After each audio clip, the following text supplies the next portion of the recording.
Allison Jones will get us underway in this women's super combined standing category. 7 classes in this category: LW1, LW2, 3, 4, LW5, 7, LW6, 8 and LW9. Jones being in class LW2 for skiers that have a significant impairment in one leg with the outriggers.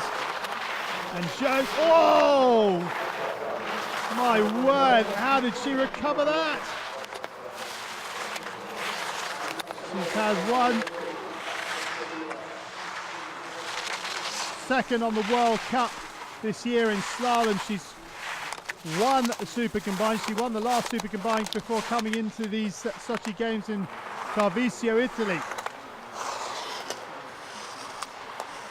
A double world champion in slalom, and that showed with a fantastic recovery of the piece. And she's having a little bit of difficulty in that middle section, but Jones still going well. Bronze medalist in the downhill. She's going to set a time here in the standing category, and that time is 1:01:35.